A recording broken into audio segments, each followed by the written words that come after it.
Yeah. What I have today for you? Today I have for you a very significant novelist, American novelist, poet, and short story writer Sylvia Plath. UGC NET से इनसे related questions काफी ज्यादा आते हैं, in the sense कि हर साल एक या दो किसी न किसी फॉर्म में आता है। तो एक आज का जो क्लास में है उसमें सिल्विया प्लाथ पे बात करनी है। Sylvia Plath was born on 27 October 1932। जो सिल्विया प्लाथ है उनका जन्म हुआ था 27 अक्टूबर 1932 को। And you see here, what you see here कि अ, उनका जो डेथ हुआ है 11 फरवरी 1963 में। तो ये दो पॉइंट हमें ध्यान में रखना है कि she was born on 27 October 1932 and died on 11 February 1963। She was an American poet. वो अमेरिका से बिलोंग करती है, नॉवलिस्ट थी, पोएट थी, शॉर्ट स्टोरी राइटर रही है।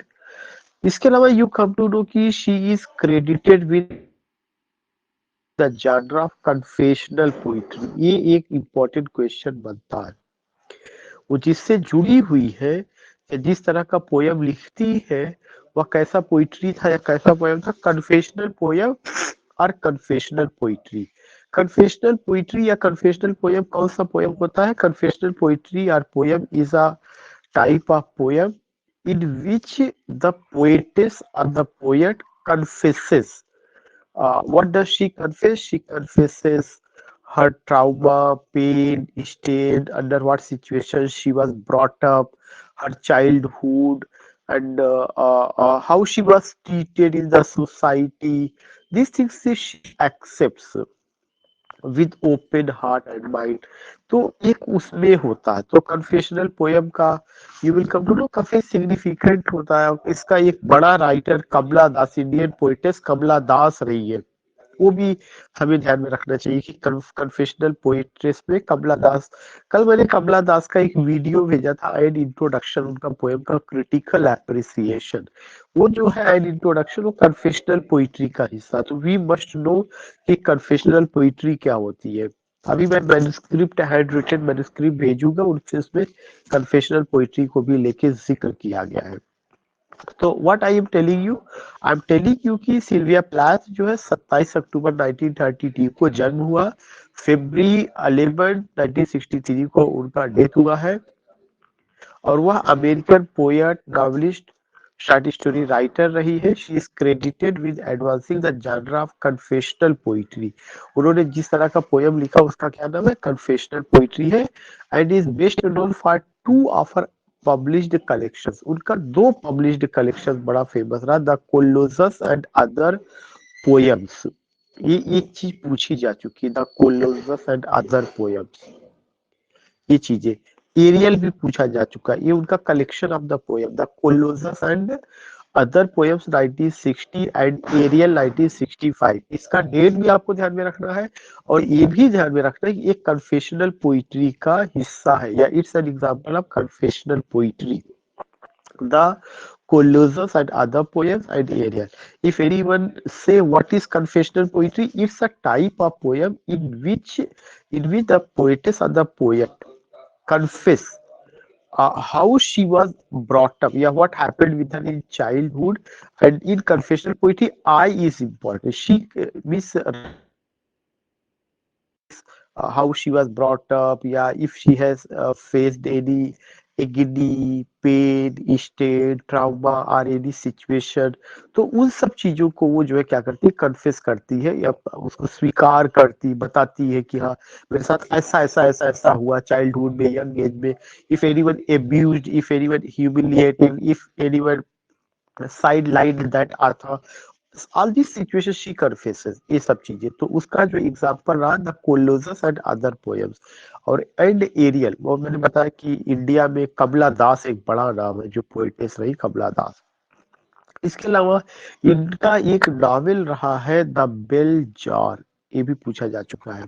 द बिलजार इनका semi autobiographical novel publish shortly before her death in 1963। जो इनका बिलजार था वह इनका सेमी ऑटोबायोग्राफिकल नॉवेल रहा है और एक कब पब्लिश हुआ था 1963 में। इसके अलावा इनका एक कलेक्शन था द कलेक्टेड पोयम्स, ये जो है 1981 में पब्लिश हुआ था। और इनके मरने के बाद 1963 में तो इनकी डेथ हो जाती है, इनके मरने के बाद इनका एक collection of the poem publish हुआ 1981 में। और इसके लिए इस कलेक्शन ऑफ पोयम्स के लिए उनको पुलित्जर प्राइज मिला, Pulitzer prize in poetry in 1982 she got. This is another important question. तो अभी तक मैंने जितना भी आपको पॉइंट बताया, क्या क्या पॉइंट बताया कि Sylvia Plath American poet, short story writer and novelist. जन्म कब होता है? 27 अक्टूबर 1932 को। डेथ कब होती है? फरवरी 11 1963 में। कन्फेशनल पोइट्री इनका अपना रहा है, या कन्फेशनल पोइट्री या पोएट्स का जो कैटेगरी है उसमें ये आती है। इनका two important collection confessional poetry का, the colossus and other poems 1960 and Ariel 1965। और उनका एक नॉवेल है द बेल जार, जो सेमी ऑटोबायोग्राफिकल नॉवेल है, ये publish shortly before her death. ये चीजें ध्यान में रखना 1963 में। द कलेक्टेड पोएम्स उनका आता है 1981 में, और उसके लिए उनको जो पुलित्जर प्राइज मिलता है, एक बड़ा प्राइज होता है पुलित्जर प्राइज। एक कब होता है? 1982 में, और एक कब उनको मिलता है? उनकी मरने के बाद। चूंकि उनका 1963 में डेथ हो जाती है, तो पुलित्जर प्राइज जो रिसीव करती है मिलता है 1982 में। और वो इस तरह से फोर्थ राइटर होती है जो मरने के बाद पुलित्जर प्राइज जिनको मिला हुआ है, making her the fourth to receive this honor posthumously. So you come to know what making her the fourth to receive this honor posthumously. Now you come to know कि second page पे वही सारी चीजें eight a glance में है। Born 27 October 1932, Boston Massachusetts US. Boston, Massachusetts, US. So you come to know what? You come to know that she was born October 27, 1932, Boston, Massachusetts, US. Died February 11, 1963, London, England. Resting place भी उनका कौन सा था? Heptonstall, Heptonstall church, England में ये resting place. ये question बहुत important. Pen name उनका क्या था? Victoria Lucas. उनका जो पेन नेम था वो क्या था? Victoria Lucas. और उनका ऑक्यूपेशन क्या था? पोएट, नॉवलिस्ट और शॉर्ट स्टोरी राइटर। वो ड्रामेटिस्ट नहीं रही है। उनका अल्मा मैटर क्या रहा? Smith college, Newnham college, Cambridge. Period 1960 से 1963। Genre poetry, fiction, short story. Literary movement कौन सा था? Confessional poetry. तो ये एट अ ग्लास में। नोटेबल वर्क्स क्या है? The bell jar and Ariel. The bell jar novel है, Ariel collection of the poem है। बाकी उनको नोटेबल अवार्ड्स क्या? Fulbright scholarship, Glascock prize 1955 में, two lovers and the beachcomber by the real sea. Pulitzer prize, ये चीज important. Pulitzer prize 1982 में उनका कलेक्टेड ऑफ द पोएम्स। ये क्वेश्चन भी इंपॉर्टेंट कि मैरिज किससे हुई? Ted Hughes. आप इसे समझिए कि कई क्वेश्चंस पूछे जा चुके हैं। जैसे उनके स्पाउस को, उनके हस्बैंड को, उनके बेटर हाफ को लेके उनकी शादी किससे हुई थी? टेड ह्यूजेस से हुई है। और इन्होंने सुसाइड किया था। ये जो आपकी राइटर रही है, ये सुसाइड की थी। तो स्पाउस उनके टेड ह्यूजेस रहे हैं। उनका नोटेबल वर्क्स जो रहा है वो आपका द बेलजार नॉवेल है, Ariel collection of the poem है। नोटेबल अवार्ड्स पे पुलित्जर प्राइज आपको ध्यान में रखना 1982 में कलेक्टेड पोयम्स के लिए, मरने के बाद। लिटरेरी मूवमेंट कौन सा? Confessional poetry. जॉनरा उनका poetry, fiction, short story. Alma mater, Smith college, Newnham college, Cambridge. Pen name Victoria Lucas. बाकी सब born, died and resting place है, तो सब समझ में आ रहा है, कोई बड़ा चीज नहीं है ये सब चीजें। नाउ यू सी हियर कि इसमें बड़ा चीज नहीं, लेकिन यहाँ पे एक चीज है कि बॉर्न इन बोस्टन, मैसाचुसेट्स। ये चीज मैं बताना चाहता था कि वो उनका एजुकेशन या अमेरिका में बोस्टन मैसाचुसेट्स में उनका जन्म हुआ। प्लाथ ग्रेजुएटेड कहाँ से? Smith college, Massachusetts. और स्मिथ स्मिथ कॉलेज कहाँ पे, यूनिवर्सिटी ऑफ कैम्ब्रिज का हिस्सा है in Massachusetts, and then University of Smith College in Massachusetts, and then University of Cambridge. This University of Cambridge England का हिस्सा है, where she was a student, और जहाँ पे वो न्यूहम कॉलेज को ज्वाइन किया। she married fellow poet Ted Hughes. Ted Hughes भी एक बड़ा नाम है, फेलो पोएट रहे 1956। And then they lived together in the United States and then England. Their relationship was tumultuous, and in her letters, Plath alleges abuse at his hands. They had two children before separating, लेकिन 1962 में दोनों separate हो गए। तो एक point ध्यान में रखना, बोस्टन मैसाचुसेट्स में जन्म हुआ है, ग्रेजुएशन स्मिथ कॉलेज मैसाचुसेट्स से ही, लेकिन बाद में उन्होंने यूनिवर्सिटी ऑफ कैम्ब्रिज को ज्वाइन किया इंग्लैंड में। वहां पे स्टूडेंट थी न्यूहाम कॉलेज में। टेड ह्यूजेस से उनका मैरिज हुआ था 1956 में, लेकिन 1962 में वो उनसे अलग हो गई। तो 56 1962 अगर आप जोड़ेंगे तो 4 साल, और उधर दो चार दो 6 7 सात में दो बेबी भी उनके हुए हैं। और प्लाथ को एक चीज ये था कि वो क्लिनिकली डिप्रेस्ड थी, जो है उनको साइकेट्रिक साइकोलॉजिकल इश्यूज था, मेंटल डिसऑर्डर था।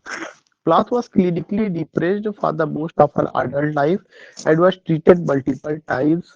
और उनका जो ट्रीटमेंट था वो क्या था, इलेक्ट्रोकन्वल्सिव थेरेपी उनको दिया गया था, इलेक्ट्रिक शॉक वगैरह, या साइकेट्रिस्ट को दिखाया गया था उनका मेंटल डिसऑर्डर को कवर करने के लिए, लेकिन वो कवर नहीं हो पाई थी, और लास्ट में 30 साल की उम्र में वो आत्महत्या कर लेती। शी किल्ड हरसेल्फ इन 1963।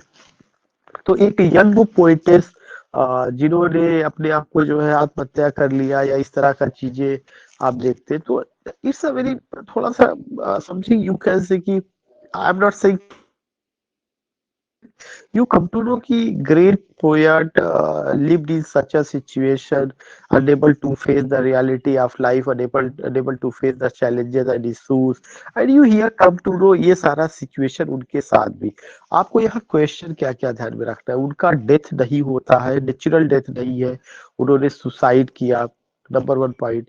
वो मैरिज किससे हुआ, टेड ह्यूजेस से हुआ, जिस कभी भी उनका पटरी नहीं खाई। और उनका अपना जो अल्मा मेटर था थोड़ा सा ध्यान में रखना है। और जो चीजें अभी आपको बताया गया कि उनको जो है पुलित्जर प्राइज मिला था 1982 में मरने के बाद, और ऐसा प्राप्त करने वाली वो चौथी आथर रही है। वो नॉवेलिस्ट थी, तो नॉवेल उनका कौन सा था, बेल जार, जो सेमी ऑटोबायोग्राफिकल नॉवेल रहा है। इसके अलावा मैंने आपको बताया कि उनका जो है पोयम, कलेक्शन ऑफ पोयम है, जिसमें एक एरियल है और एक कुल्लूजस को मैंने बताया, तो उसका डेट वगैरह आपको ध्यान में रखना चाहिए। तो विद इन दीज 2 और 3 पेजेस की आपको ये पता चला कि क्या क्या चीजें रही है। थोड़ा सा इसमें बताया जा रहा है कि क्या क्या उनका और चीजें रही है। By the time Henman published her first collection, एक हेनमैन थे जिन्होंने उनका पहला कलेक्शन पब्लिश किया था, this is the Henman. Henman published her first collection, The Colossus and Other Poems in the UK, United kingdom में 1960 में।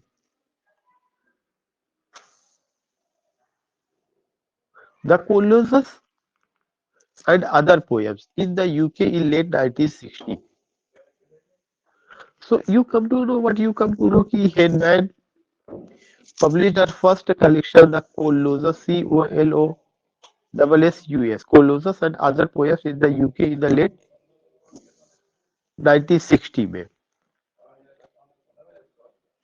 उसके बाद जो Plath had been shortlisted several times in the Yale younger poets book competition and had work printed in Harper's, The Spectator and the Times literary supplement.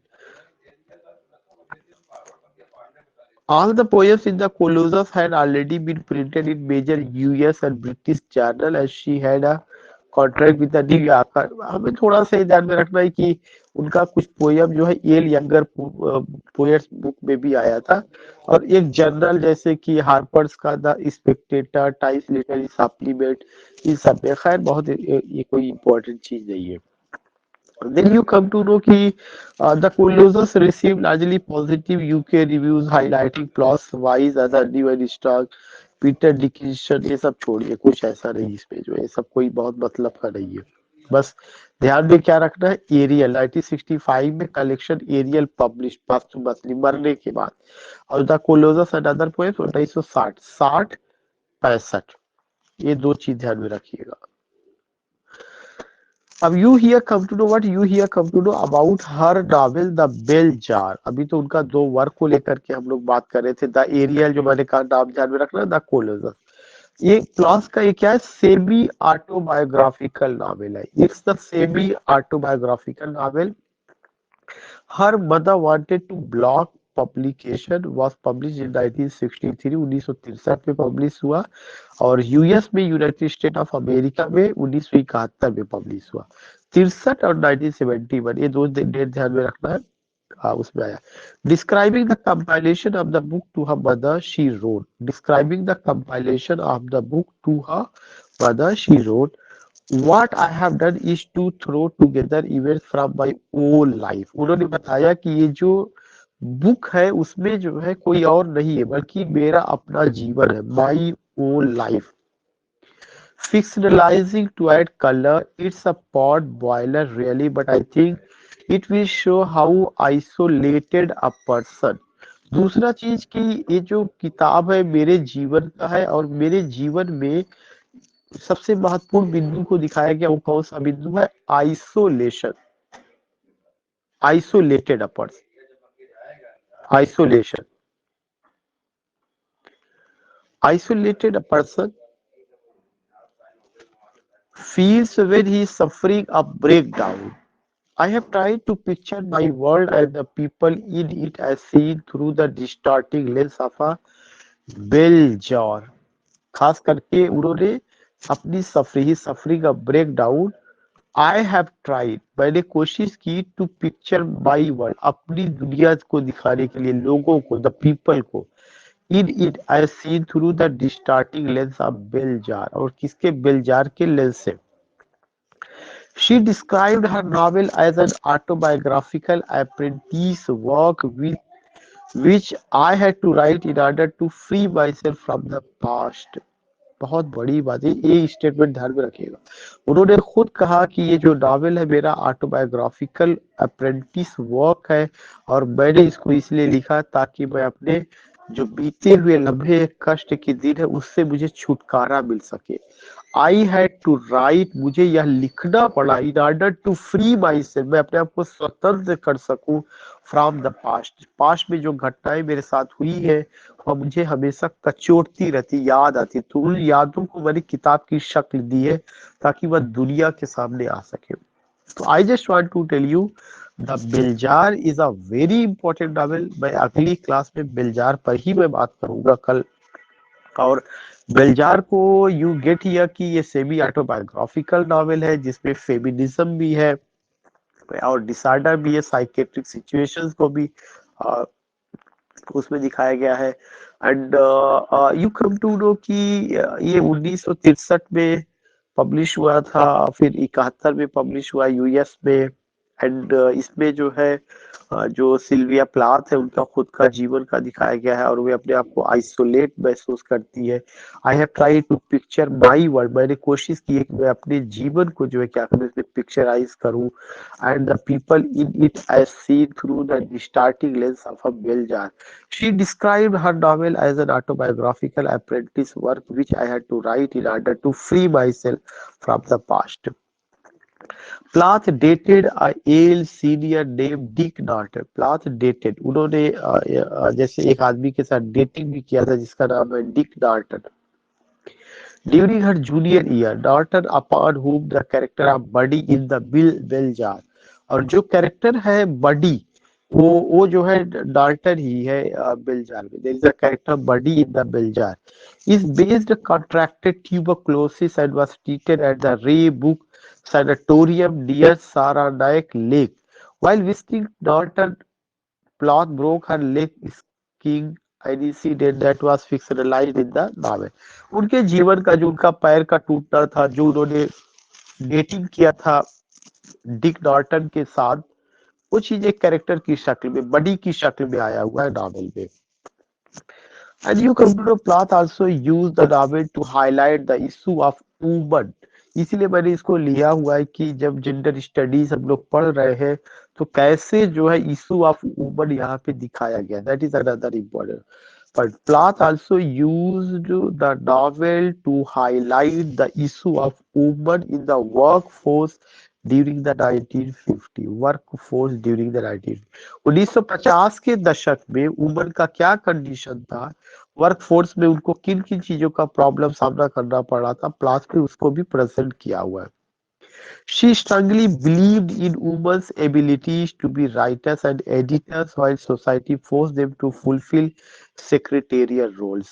ये अपना Sylvia Plath का खुद का है। सिल्विया प्लाथ विश्वास करती है कि जो वुमन राइटर्स है और एडिटर्स है उनमें खासियत है कि वे जो है जो वुमन 1950 की है वो अच्छा खासा राइटर या एडिटर बन सकती थी, लेकिन उनको जो है कौन सा रोल दे दिया गया था, सेक्रेटेरिएट रोल दे दिया गया था, सेक्रेटरी का, कि they became the secretary of someone, what the talent they have they could not use it in proper way. ये एक चीज रहा था।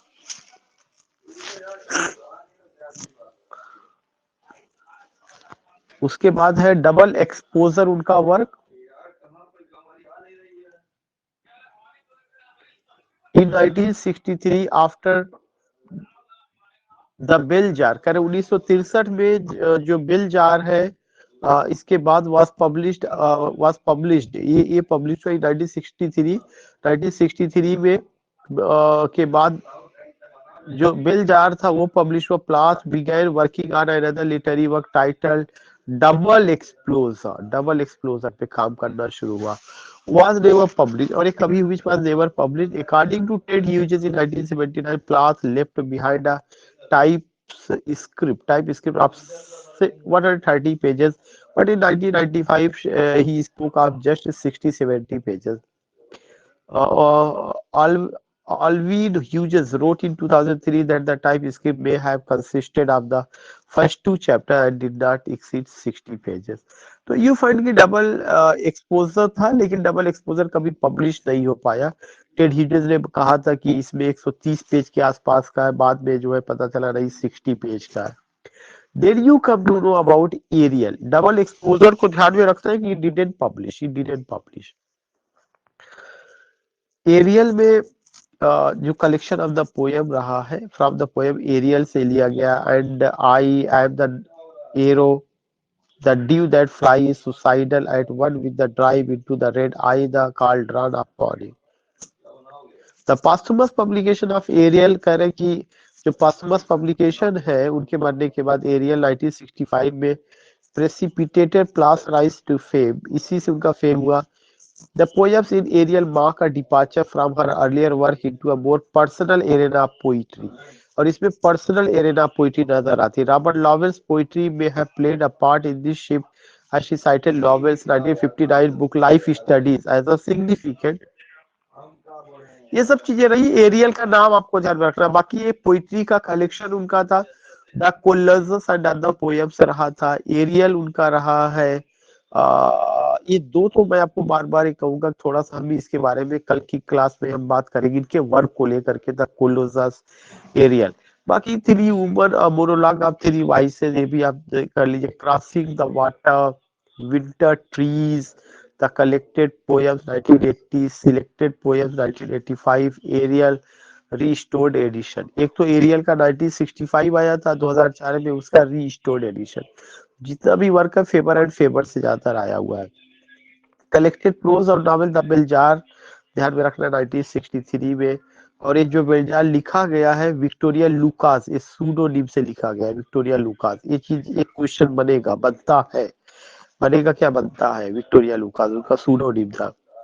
Letter home correspondence 1950-63, John panic and the Bible, the journals of Sylvia Plath, the magic mirror, all these things we come to know, we see. तो what I want to say कि poetry collection, the colossus and other poems, इतना सारा चीज रहा है। मैं बस इतना कहूंगा कि जितना भी आज ये बातें बताई गई है उन सारी चीजों को ध्यान में रखना है। कल की क्लास में जो हम आपसे बात करेंगे केवल और केवल किस चीज को लेके बात करेंगे, द बेल जार को लेकर के बात करेंगे। So enjoy and I will send you एक वीडियो में और भी भेजूंगा जो बड़ा इम्पोर्टेंट है, कमला प्रोडक्शन मैंने भेजा था, जो इस चीज है, चूंकि कन्फेशनल पोइट्री का उसमें दिखाया गया था, और कन्फेशनल पोइट्री पे अभी मैंने नोट्स बना लिया है, वो भी मैं आपको आज शाम तक भेज दूंगा। तो ठीक है, ठीक, thanks for giving your company, and just what the point I just told you, इसके वो आप नोट कर लीजिएगा, इसके साथ जाइएगा, और कल के लिए तैयारी करिए, बेलजार अच्छे ढंग से पढ़ करके रखिए। ओके।